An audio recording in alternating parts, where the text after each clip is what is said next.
तो देखिए बच्चों, अब हम इस पिक्चर्स के सहायता से समझते हैं कि किस तरह की मिट्टी कौन से क्षेत्र में जो पाई जाती है वो किसके लिए लाभदायक है, और इसका पिक्चर के साथ हम लोग समझेंगे। ठीक है, तो ये देखिए, ये पर्वतीय क्षेत्र की तरफ की मिट्टी जो हम लोगों ने पढ़ा अभी, पर्वतीय मृदा, पर्वतीय मृदा या वन मृदा, ये वो उसकी तस्वीर है, ये है उसी की तस्वीर।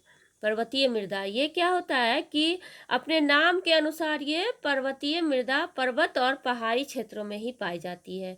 ये काफ़ी जटिल और विविधता वाली होती है, बहुत ही जटिल होती है और विविधता वाली होती है, अलग अलग तरह की होती है। ऊंचे भागों में पाई जाने वाली मृदा मोटे कणों वाली होती है। जैसे कि जो इस यहाँ पे मिलेगा वो आपको मोटे कण का होगा, जो नीचे मिलेगा वो थोड़ा सा छोटा कण होगा उसका। तो इस तरह से मिलती है। जहाँ अधिक वर्षा होती है वहाँ वर्षा वन पाए जाते हैं, उसे वर्षा वन कहते हैं।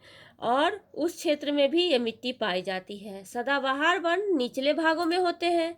नदी घाटी, नदी सोपान और जलोढ़ पंखों में पर्वतीय मृदा उपजाऊ होती है, बहुत ही उपजाऊ होती है। और यहाँ कौन कौन से फसल उपज सकते हैं? यहाँ पे धान, आलू आदि उपजाए जा सकते हैं। फलों के बागान भी लगाए जा सकते हैं। यहाँ पर फलों के बागान भी लगाए जा सकते हैं। यह मृदा हमने बताया था ना, किधर मिलते हैं?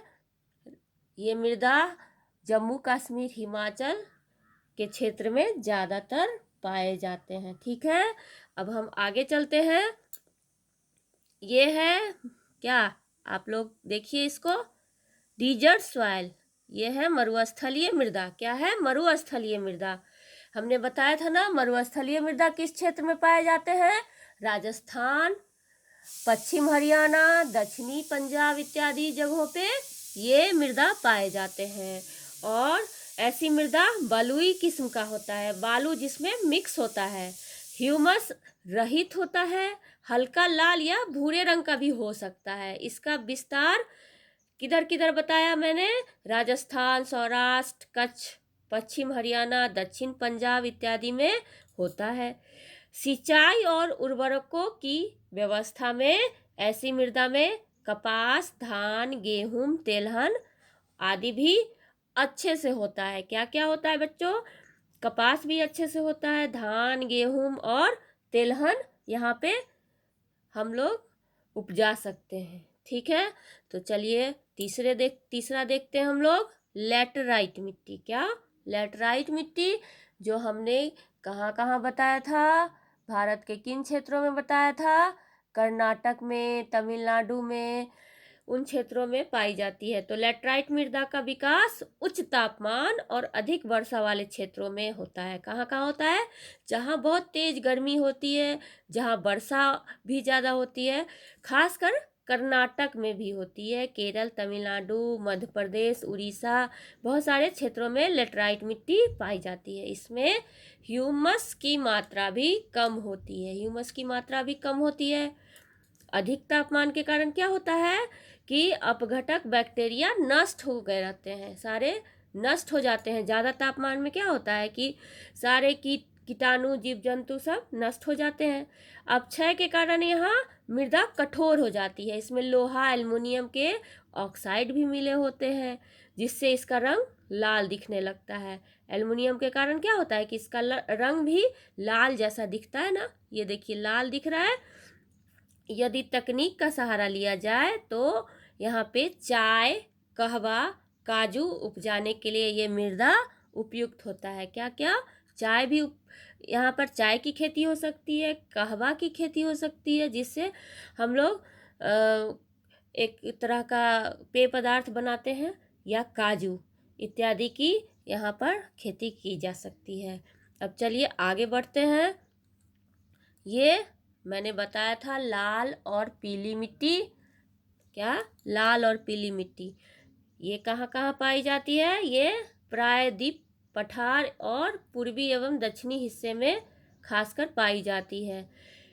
ये खासकर ऐसी मृदा जहाँ 100 सेंटीमीटर से कम वर्षा होता है, वहाँ पे ज़्यादातर पाई जाती है। इसमें लोहा की मात्रा अधिक होती है, इस कारण इसका रंग लाल रहता है।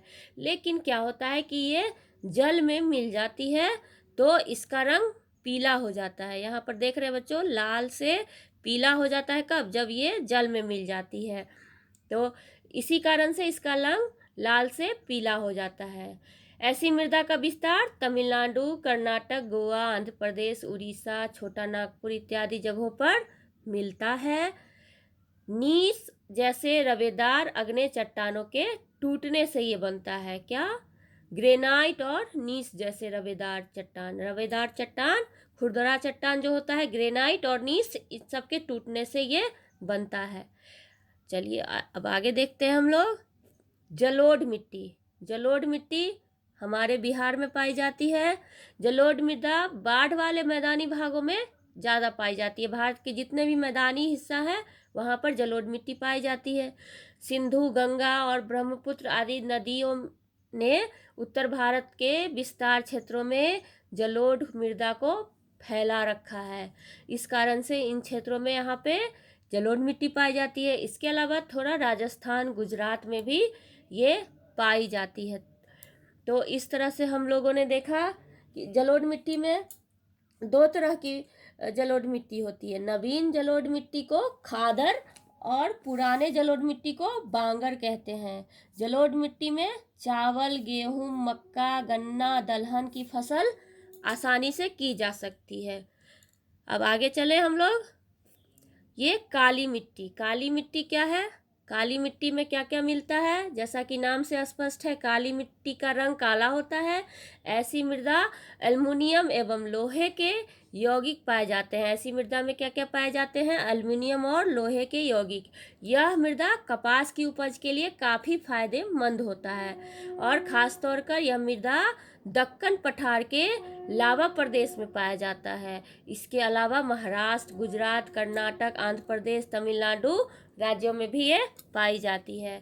तो इस तरह हम लोगों ने 6 मृदा को जाना जो भारत में पाई जाती है। भारत में 6 मृदा पाई जाती है, उसके विषय में हम लोगों ने जाना। अब अगले वीडियो में हम लोग देखेंगे मिट्टी का संरक्षण। ठीक है बच्चों, तब तक के लिए बाय।